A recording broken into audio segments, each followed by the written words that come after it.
আওয়ামী লীগ সরকার যখন ক্ষমতায় ছিল তখন বিরোধী দল বিএনপি, বিশেষ করে বিএনপি, জামাত তো নিষিদ্ধ ছিল, বিএনপি সহ অন্যান্য দল, স্পেশালি বিএনপির নেতাদের মুখে আমরা বারবার বলতে শুনেছি যে তারা কথা বলার স্বাধীনতা চান, তারা গণমাধ্যমের স্বাধীনতা চান, তারা মত প্রকাশের অধিকার চান। কথা বলার স্বাধীনতা কেড়ে নেওয়া যাবে না। গণতন্ত্রের সবথেকে বড় সৌন্দর্য হচ্ছে মানুষ তার স্বাধীনভাবে মতামত যেন প্রকাশ করতে পারে। সেই কারণেই কোনো সরকার যদি গণমাধ্যমের টুটি চেপে ধরে, মত প্রকাশের ক্ষেত্রে টুটি চেপে ধরে, সামাজিক যোগাযোগ মাধ্যমে যদি এক ধরনের বাইন্ডিংস তৈরি করতে চায়, তাহলে সেই সরকারকে আপনি গণতান্ত্রিক সরকার বলতে পারেন না। সেই ক্ষেত্রে আওয়ামী লীগ সরকারের অনেক সমালোচনা ছিল। আওয়ামী লীগ সরকারের যতটা সমালোচনা ছিল, সেই সমালোচনাকে 100 গুণ অতিক্রম করে রেকর্ড সৃষ্টি করেছেন প্রফেসর ইউনূস তার 1.5 বছরের মেটিকুলাস শাসন আমলে। তিনি গণমাধ্যমের টুটি এমনভাবে চেপে ধরেছিলেন যে গণমাধ্যম ভয়ে একটি শব্দও উচ্চারণ করতে পারেনি। শুধুমাত্র প্রফেসর ইউনূসের স্তুতিগাথা গেয়েছে সেই 1.5 বছর, এবং স্তুতিগাথা যে গেয়েছে তার সরকারের মেয়াদের পরে তার বিরুদ্ধে হাজার হাজার নিউজ এটা প্রমাণ করে যে প্রফেসর ইউনূস কীভাবে গণমাধ্যমের টুটি চেপে ধরেছিলেন, এবং তার যে প্রেস উইং ছিল সেই প্রেস উইংয়ের একাধিক জন আন্তর্জাতিক গণমাধ্যমে কাজ করার অভিজ্ঞতা থাকা সত্ত্বেও সেই টুটি চেপে ধরার মেটিকুলাস কাজটা তারা নিজের হাতে করেছিলেন। আমরা দেখেছি যে প্রফেসর ইউনূসের সমালোচনা করার জন্য সাংবাদিকদের সন্ত্রাস বিরোধী মামলায় ফাঁসিয়ে কারাগারে বন্দী করে রাখা হয়েছিল। কিন্তু যে বিএনপি আওয়ামী লীগের আমলে সবথেকে বেশি সাফারিংসের মধ্যে ছিল, সেই বিএনপির দ্বিতীয় প্রধান নেতা ফখরুল ইসলাম আলমগীর, তিনি যদি বলেন যে গণমাধ্যমের মতামত, টক শো, সামাজিক যোগাযোগ মাধ্যম, সেখানে মতামত প্রকাশ করা, এগুলো নিয়ে যদি তির্যক মন্তব্য করেন, এগুলোর বিরুদ্ধে যদি কথা বলেন, এগুলো বিভ্রান্তি ছড়াচ্ছে কিংবা এগুলো নিয়ে আমাদের ভাবা উচিত, এই ধরনের বক্তব্য যদি দেন, তাহলে বুঝতে হবে যে গণমাধ্যমের স্বাধীনতা আদতে বাংলাদেশে কোনো সরকারই মেনে নিতে চায় না কিংবা মেনে নিতে পারে না। সরকারের সমালোচনাকে সব সরকারই ভয় পায়। তাহলে আওয়ামী লীগ থেকে বিএনপির পার্থক্যটা কোথায় তৈরি হবে? আমরা তো চাই আওয়ামী লীগ থেকে বিএনপির একটা বড় পার্থক্য তৈরি হোক, এবং সেই পার্থক্যটা তারা যদি তৈরি করতে না পারে, তাহলে একটা সময় আওয়ামী লীগের মতো তাদেরকেও দোষারোপ করবে জনগণ, এবং তাদেরও একটা বাজে পরিস্থিতি ফেস করতে হতে পারে, যেটা প্রফেসর ইউনূস তাকে তার যে খায়েশ 5 বছর, 10 বছর ক্ষমতায় থাকা, 50 বছর ক্ষমতায় থাকা, আমৃত্যু ক্ষমতায় থাকার যে খায়েশ, সেই খায়েশটা কিন্তু পূর্ণ হয়নি তার 1.5 বছরের অপশাসনের কারণে। তিনি কিন্তু নির্বাচন দিয়ে নির্বাচিত সরকারের কাছে ক্ষমতা হস্তান্তর করতে বাধ্য হয়েছেন। এমনকি নির্বাচনে যে মেটিকুলাস ডিজাইন করতে চেয়েছিলেন, সেই ডিজাইন করার ষড়যন্ত্রও কিন্তু সফল করতে তিনি পারেননি। কি বলতে চাইছেন মির্জা ফখরুল তার মন্তব্যে? তার বক্তব্যের মাধ্যমে আমরা কি বোঝাতে, কি বুঝতে পারি, কি বুঝতে পারছি, চলুন একটু জেনে দেখি যে কোনো আলাদা কিছু আমরা পাচ্ছি, নাকি যে লাউ সেই কদুই হচ্ছে রাজনৈতিক সরকারগুলো, অন্তর্বর্তী সরকারগুলোর আমলে। সেই আলোচনাই করবে এই ভিডিওতে। থাকবেন পলিটিক্স টিভির নিয়মিত আয়োজনে।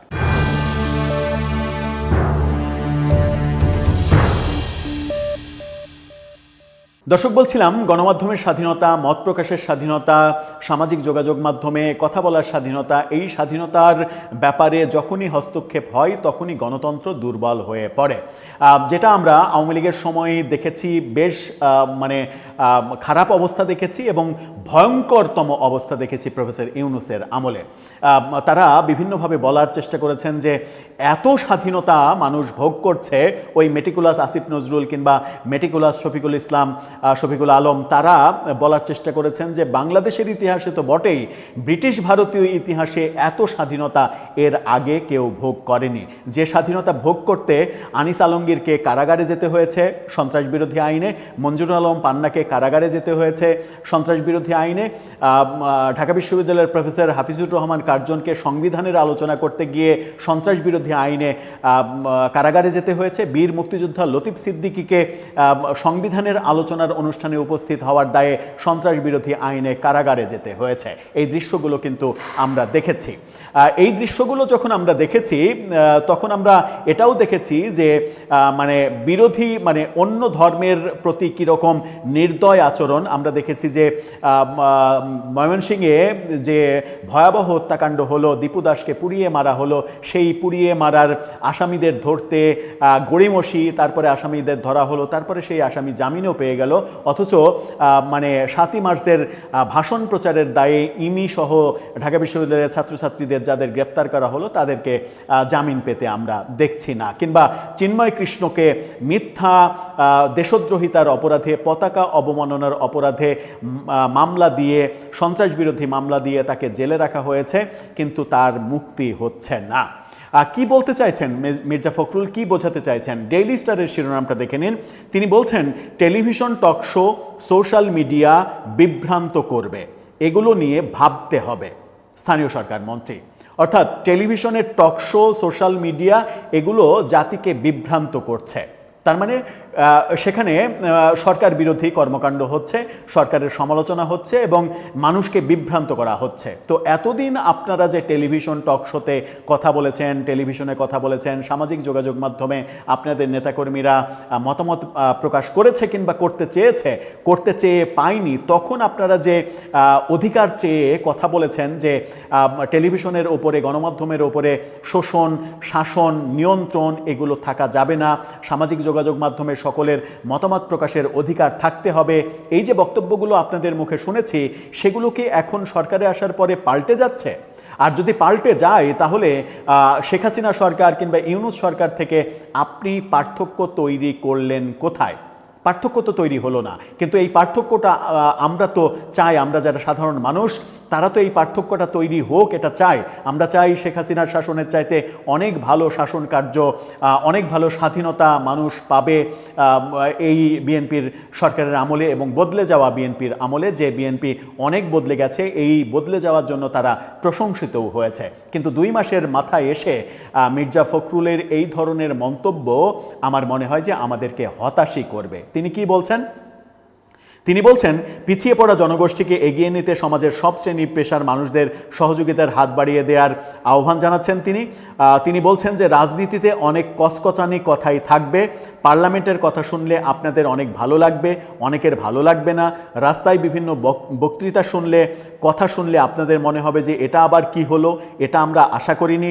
টেলিভিশনের টক শো আপনাদেরকে বিভ্রান্ত করবে, আরও বেশি বিভ্রান্ত করবে সোশ্যাল মিডিয়া, যে সোশ্যাল মিডিয়ায় আপনারা এখন সবাই আক্রান্ত। এই বিষয়গুলো সম্পর্কে আপনাদের ভাবতে হবে, এমন কথা তিনি বলছেন। এই যে কথা বলছেন, আরেকটু বলে নিই, তারপরে আলোচনায় যাচ্ছি।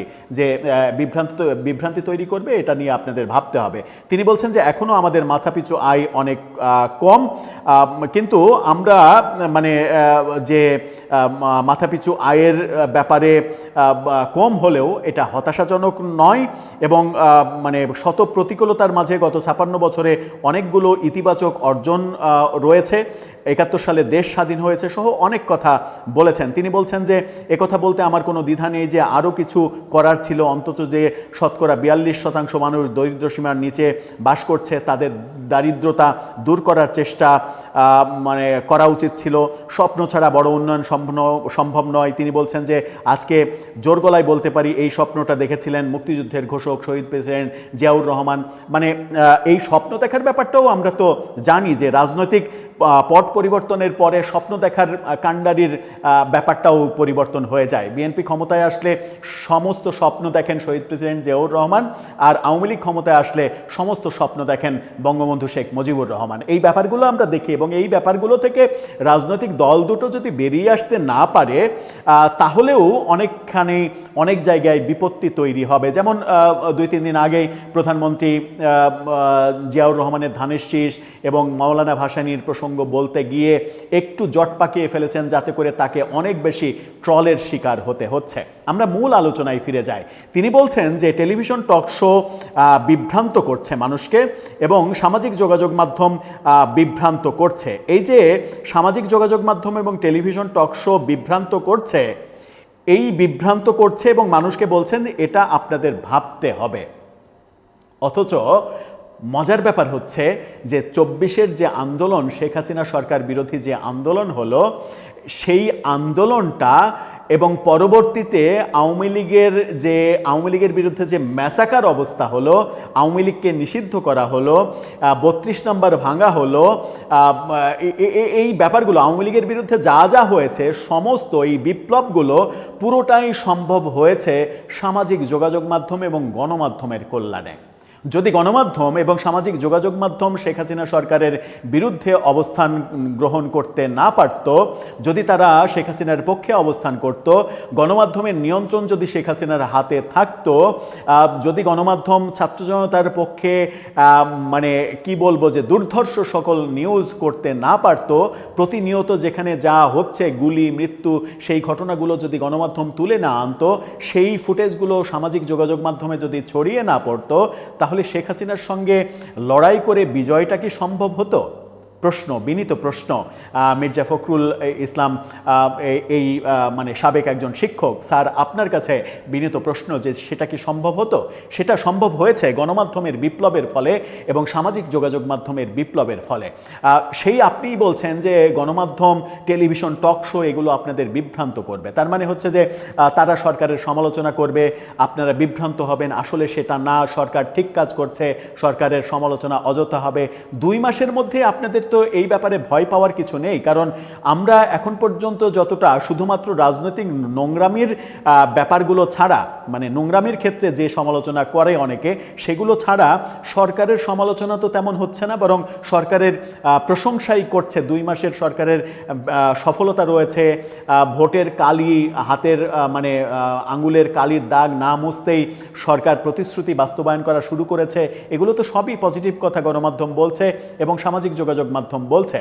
আপনি যদি মনে করেন যে সরকারে আসার পরে আপনার আর গণমাধ্যমের স্বাধীনতা প্রয়োজন নেই, টক শোতে স্বাধীনতা প্রয়োজন নেই, সামাজিক যোগাযোগ মাধ্যমে স্বাধীনতা প্রয়োজন নেই, তাহলে ওই ফ্যাসিস্ট যাকে বলছেন, ফ্যাসিস্ট বলে যাকে তাড়িয়ে দিলেন, তার সঙ্গে পার্থক্যটা তৈরি হবে কি আদৌ? এটা একটা বড় প্রশ্ন। আর যদি তার থেকে পার্থক্য তৈরি না হয়, তৈরি যদি করতে না পারেন, প্রফেসর ইউনূস যে অপশাসনের ব্যবস্থা তৈরি করেছিল, যে হিংসার চাষাবাদ করেছিল, গণমাধ্যমের টুটি যেভাবে চেপে ধরেছিল, সেই অবস্থার পরিবর্তন যদি সঠিক এবং সুন্দরভাবে আপনারা না করতে পারেন, তাহলে তো সবাই মানে বলবে যে এর চাইতে তো ইউনূসও ভালো ছিল, এর চাইতে তো হাসিনাই ভালো ছিল, তাহলে এই পরিবর্তন হয়ে আমাদের লাভ কি? এই কথা যদি কেউ বলে তখন কিন্তু আপনি তাদেরকে দোষ দিতে পারবেন না। সুতরাং কোনোভাবে গণমাধ্যমের স্বাধীনতা, সামাজিক যোগাযোগ মাধ্যমের স্বাধীনতা, মত প্রকাশের স্বাধীনতা, এই ব্যাপারে জনগণকে এভাবে ভাবতে বলা, জনগণ বিভ্রান্ত হচ্ছে, সুতরাং আপনারা ভাবেন মানে এগুলোর যেন টুটি চেপে ধরা যায়, ব্যাপারটা কি তাই? আকারে ইঙ্গিতে ব্যাপারটা তাই বোঝায়। যদি আমাদের বোঝার ভুল হয় তাহলে নিশ্চয়ই আপনারা সংশোধন করে দেবেন এবং আপনারা সেই পথেই হাঁটবেন যেখানে গণমাধ্যমে, টক শোতে মানুষ তার নিজের স্বাধীন মতামত প্রকাশ করবে। কিন্তু স্বাধীন মতামত মানে এটা না যে প্রফেসর ইউনূসের আমলে যেমন টক শোতে বসে, বিভিন্ন সভা সেমিনারে বসে, বিভিন্ন সমাবেশে দাঁড়িয়ে প্রকাশ্যে যারা বলেছে 16ই ডিসেম্বর বিজয় দিবস মানি না, এই সংবিধান, ভারতের লেখা সংবিধান, সেনানিবাস উড়িয়ে দেয়া হবে, সেনানিবাসের ইট খুলে দেওয়া হবে, সেনাপ্রধানের বিরুদ্ধে যাচ্ছে তাই কথাবার্তা, এগুলো বলেও বহাল তবিয়তে যারা থেকেছে সরকারের কল্যাণে, স্বাধীনতা মানে কিন্তু সেটা নয়। স্বাধীনতা মানে প্রধানমন্ত্রীকে গালাগালি করা নয়, স্বাধীনতা মানে প্রধানমন্ত্রীর ভুল সিদ্ধান্তের সুন্দর ভাষায় সমালোচনা করা, এবং সেই সমালোচনার টুটি যেমন চেপে ধরবে না সরকার, তেমনি স্বাধীনতার নামে প্রধানমন্ত্রীকে যাচ্ছে তাইভাবে গালাগালি করবে না, কেউ সেনানিবাসের ইট খসিয়ে নিতে চাইবে না, কেউ ইচ্ছা করলেই বলতে পারবে না 16ই ডিসেম্বর বিজয় দিবস মানি না। যদি কেউ বলে তাহলে তাকে রাষ্ট্রদ্রোহিতার অপরাধে মৃত্যুদণ্ডে দণ্ডিত করতে হবে। এটাই যেন সমাজে প্রতিষ্ঠিত হয়। দর্শক, আপনার মতামত এ ব্যাপারে জানিয়ে লিখতে পারেন আমাদের কমেন্ট বক্সে।